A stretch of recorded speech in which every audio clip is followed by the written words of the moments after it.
começa a morar com sua ex-namorada, mas tem que fingir que são irmãos. Eu sou o Tio Rock. Deixe seu like e bora! Tudo começa com Yoto, um adolescente introvertido, mas extremamente inteligente e fissurado por livros. O problema dele pode parecer pequeno para alguns, mas para ele é um baita dilema. A questão é que seu pai se casou novamente e até aí tudo certo, só que a nova esposa do pai tem uma filha da mesma idade que Yoto. E é aí que a coisa complica. O nome dela é Yumi, uma garota igualmente apaixonada por livros, mas que, apesar de ser super tímida, conseguiu dar a volta por cima e se tornou uma das alunas mais populares da escola. E tem mais. Ela é a ex-namorada de Yoto, isso mesmo. Agora ele tem que conviver diariamente com sua antiga namorada, que agora virou sua irmã postiça. Já se passaram alguns dias desde que Yumi se mudou, e os dois tentam manter as aparências como irmãos, pelo menos para não preocupar os pais. A mãe de ambos acredita que, com o tempo, eles podem até virar bons amigos. Mas Yumi já deixou claro para Yoto que não vão fazer nada que possa causar problemas, e os dois fazem um acordo para enterrar de vez tudo o que aconteceu entre eles. Só que Yumi não perde a chance de jogar na cara dele que foi ele quem a destruiu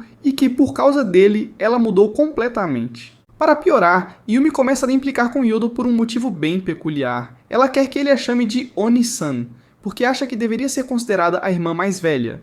Yoto, por outro lado, rebate dizendo que, na verdade, é ela quem deveria chamá-lo de Oni-san. Assim começa uma discussão boba, até que no meio da briga, Yumi revela que nasceu 30 minutos antes dele. Essa informação foi contada pelo pai de Yoto, e os dois continuam com essa disputa ridícula, até que ele sugere um jogo para decidir quem deve chamar quem pelo título de mais velho. Yumi, no entanto, não é nada ingênua e já percebe que Yoto pode acabar perdendo, porque mais cedo ou mais tarde ele vai acabar deixando escapar que ainda sente algo por ela. Ela pretende usar isso como uma desculpa para fazê-lo obedecer suas vontades. A discussão segue, e no final, Yoto, para evitar mais conflitos, acaba pedindo desculpas, tentando se passar por bonzinho para manipular a situação a seu favor. Mas então vem a melhor parte. Yoto tenta impedir que Yumi abra uma caixa cheia de coisas um tanto inapropriadas. Mas Yumi, sempre provocadora, está prestes a abri-la quando ele finge ser o cara arrependido e diz que só quer evitar brigas. Isso a faz lembrar do tempo em que namoravam, e sem perceber, ela o chama pelo sobrenome, como fazia quando estavam juntos. Yoto, esperto, aproveita a chance e diz que irmãos devem se chamar pelo primeiro nome. Isso faz Yumi perder a aposta, e irritada, ela começa a chamá-lo de querido só para provocá-lo. Os dois voltam para a escola e o drama continua. Como se não bastasse terem o mesmo sobrenome, acabam caindo na mesma sala. Durante a cerimônia, Yoto não perde a chance de provocar Yumi, dizendo que sempre a achou estranha e que sabe muito bem quem ela realmente é. Mas Yumi nem se abala. Pelo contrário, acaba sendo escolhida para dar o discurso de boas-vindas, o que deixa Yoto surpreso, já que ela só foi escolhida porque tirou notas mais altas do que ele. Com o início das aulas, Yoto percebe que alguns garotos começam a se aproximar dele, o que ele acha estranho, já que nunca foi muito popular. Mas logo descobre o verdadeiro motivo. Todos estão tentando puxar conversa com ele apenas para se aproximar de Yumi. Frases como "Nossa, sua irmã é incrível, hein?" começam a irritá-lo, mas não é por ciúmes, e sim por constrangimento, já que Yumi anda espalhando para todos que eles são irmãos. No banheiro, Yoto ouve alguns garotos comentando que só querem se aproximar de Yumi e que Yoto é o atalho para isso. Quando chega em casa, Yumi esfrega na cara dele que todos os caras estão atrás dela. Yoto, já sabendo disso, simplesmente ignora.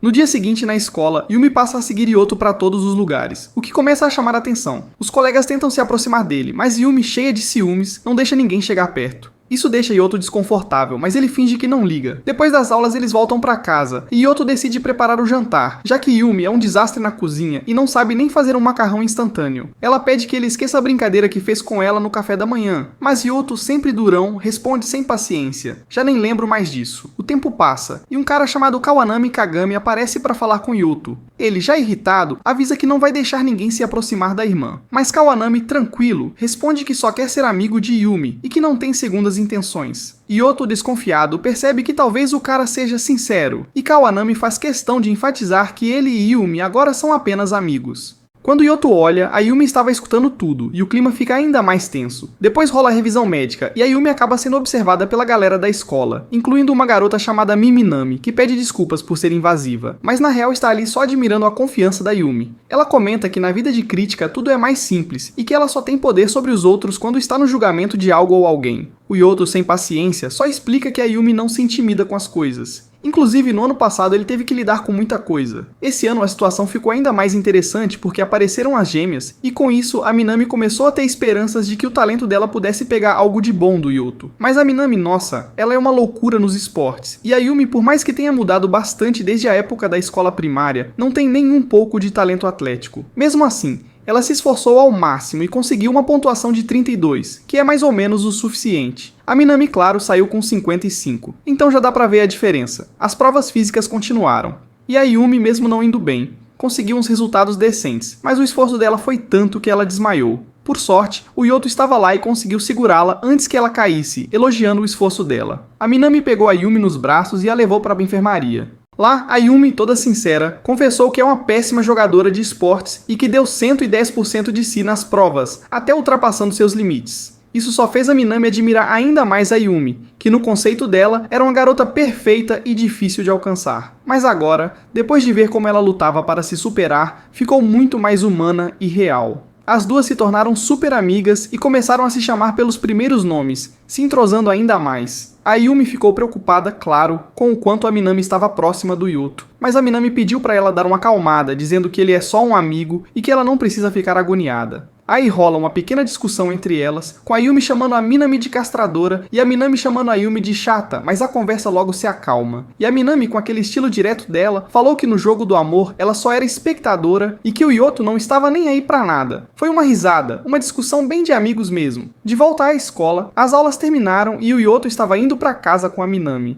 Ela, querendo saber como ele lidava com o fato de ser irmão da garota super famosa, perguntou como era ter essa relação com ela. Chegando em casa, a Minami entrou na sua sala, mas a Yumi ainda estava meio grogue por causa do esforço nas provas. Ela começou a dizer que se sentia sozinha, e sem querer soltou um "te amo". Quando percebeu que estava delirando, ela se recompôs e viu a Minami, que tinha trazido alguns ingredientes para preparar uma comida. A Minami mandou o Yoto se virar com suas habilidades de Masterchef e ajudou na cozinha. Enquanto o Yoto preparava a comida, a Minami perguntou se ele já tinha namorado, e ele, meio sem graça, respondeu que nunca. A Minami insistiu, mas o Yoto se limitou a dizer que não queria entrar em detalhes. Eles terminaram de fazer a comida e a Minami, com aquele jeitinho dela, acabou alimentando a Yumi na boca mesmo. A Yumi insistindo que poderia fazer tudo sozinha. O Yoto só observava aquela cena. Antes de ir embora, a Minami perguntou para o Yoto se ele e a Yumi eram só irmãos. O Yoto, meio nervoso, respondeu que, na verdade, eles eram irmãos postiços. E aí a Minami se despediu, indo embora com a sensação de que a Yumi, na real, estava um pouco incomodada com o quanto eles estavam se aproximando.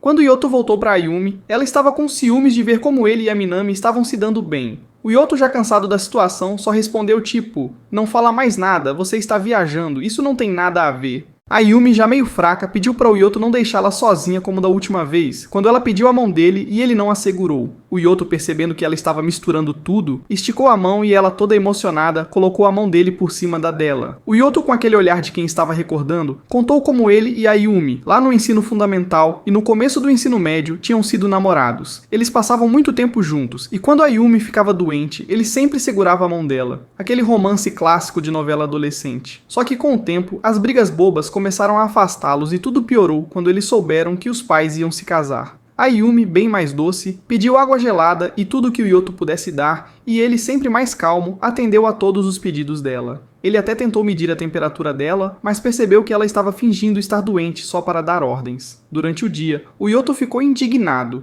e pediu para ela se desculpar. E claro, a Yumi, com aquele jeitinho todo fofo, se desculpou pela mentira. O Yoto, já sabendo o que fazer, aceitou a desculpa. Yumi, que era uma garota super fofa uns meses atrás, toda sentimental, guardava tudo que o Yoto lhe dava como se fossem tesouros. Cada coisinha, tipo um doce ou uma latinha de refrigerante, ela guardava como se fosse algo sagrado. No fim do dia, depois das aulas, Yumi acaba encontrando Preti, uma garota com uma energia super parecida com a dela do passado, uma versão melhorada, digamos assim. Yumi, claro, não perde tempo e decide investigar quem é a garota, como se fosse uma missão de espionagem. Quando chega em casa, Yumi se depara com um par de sapatos de uma mulher na entrada, o que a deixa ainda mais irritada. Como assim? em um mês de aula e ele já estava trazendo alguém para casa. Para ela, isso é algo inaceitável. Yumi não hesita e chama Yoto para pedir explicações, e a tensão entre os dois só cresce. A garota, meio desconfiada de que algo estranho está rolando, porque ouviu um barulho estranho e achou que era o novo irmão dela, vai até o quarto dele. Mas quando entra, Yoto sai de lá com uma cara de assustado. Ela fica sem entender nada e decide sair de fininho, mas já não vê mais os sapatos e fica na dúvida sobre o que está rolando. Yoto, meio perdido, pergunta quem ela está procurando, e ela, toda estranha, mostra uma foto dos sapatos que viu, mas ele não faz a menor ideia do que ela está falando. Ele pede para ela ficar calma e quieta porque está exausto. Aí ela, pensando besteira, acha que é por causa do treino pesado e sai do quarto. Enquanto isso, Yumi começa a pensar na situação, achando que exagerou, mas Yoto, por outro lado, está lá se perguntando se isso tem alguma ligação com coisas paranormais. Mais tarde, uma garota esquisita na biblioteca pediu para ele casar com ela, mas ele mandou ela procurar o que fazer e foi vazando dali. E aí a maluca ainda riu e disse que era só uma zoeira, mas era a Minami disfarçada de outra menina. Ela ficou toda na pilha de casar com ele, mas na real tava mais fissurada na irmã dele, a Yumi, porque ela comentou que não mandava bem nos esportes, e a Minami quis fazer tudo por ela. Isso virou uma obsessão tão grande que, vez ou outra, a Minami solta umas frases tipo: "Um dia essa vai ser minha casa", ou "te deixo na rua no divórcio". Uma maluca, né? Então, o Kavanami contou pro protagonista que a Minami tem umas manias bizarras e que, quando tava no colegial, teve um namorado que ela sufocou de tanto grude. Tipo, o cara pirou, acabou desmaiando de estresse e foi parar no hospital. Pode parecer exagero, mas o Kavanami, que manja dos Paranauê, falou pra ele ser direto com ela e não deixar ela passar dos limites, porque apesar de tudo ela tem um bom coração, mas se continuar assim, vai dar ruim. Ele sugeriu que o protagonista desse um toque nela pra largar a fixação pela irmã.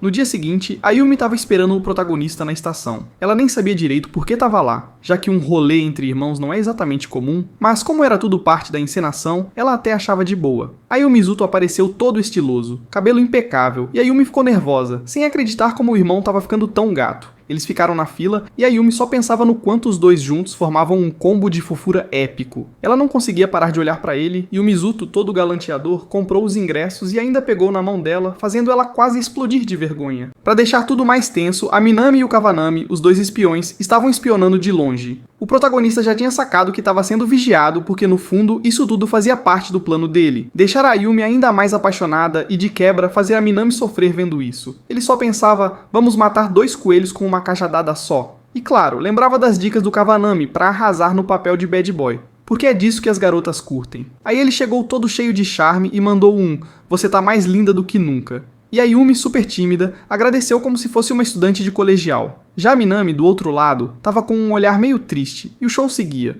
com o Mizuto dando um abraço na Yumi, que não sabia onde enfiar a cara de tão nervosa. Ela ficou toda confusa, sem entender por que o irmão estava tão galanteador e irresistível. Mas aí, depois de recobrar um pouco o juízo, ele falaria para soltar. Normalmente o protagonista daria um fora nela, e isso deixaria a Yumi bolada. Ele não ia entender por que aquilo não funcionou, já que fez tudo certo para parecer o cara mais atraente do universo, mas nada dava certo. Agora, a garota olhava para ele com cara de quem estava arrependida de tudo. O protagonista então lavou as mãos da situação e puxou o celular para ligar para o Kavanami porque precisava de um plano B. Ele estava vendo a oportunidade escorrer pelos dedos, mas o técnico não tinha nada a ver com aquilo. Então, paciência. Enquanto isso, Yumi ficava lá, refletindo, percebendo que tinha se deixado levar pela emoção. Morrendo de vergonha, saiu andando para procurar um banheiro longe, mas acabou ficando perdida. E ela e Mapas nunca se deram bem, então a situação só piorava. O protagonista ligou para saber onde ela estava. Ela sacou na hora que ele já tinha percebido que ela estava perdida. Na cabeça dela, ele ia começar a zoar ela a qualquer momento. Mas na real, ele disse que a culpa era dele por ter deixado ela sumir, então agora ia buscar ela. O homem resolvia. Yumi pensava que ele estava sendo muito gentil, bem diferente do jeito irritante de sempre. A partir dali, a história seguia pelo ponto de vista dela, e ela lembrava como foi namorar o protagonista. Sendo introvertida e meio fechada, foi difícil criar coragem para confessar que gostava dele, mas conseguiu. Só que no primeiro festival que foram juntos, ela acabou se perdendo no meio da galera. Foi o caos. Chorava como criança pequena, desesperada. Mas do nada, ele apareceu para buscar ela. Mesmo com toda a vergonha que ela sentia, achando que era um fardo ambulante, ele nunca tratou ela assim. Muito pelo contrário. Ele apareceu com um suquinho e prometeu que não deixaria isso acontecer de novo. A gente já sabe como isso terminou. Voltando pro presente, o protagonista chegou com, adivinha, um suquinho, o que só fez ela lembrar de tudo aquilo. Depois disso, os dois começaram a jogar uns games com perguntas de livros que já tinham lido, bem estilo nerd raiz. Era só zoeira. O clima já estava bem mais leve, sem aquele peso de antes. Como 2 leitores apaixonados, dava pra ver que estavam bem mais tranquilos.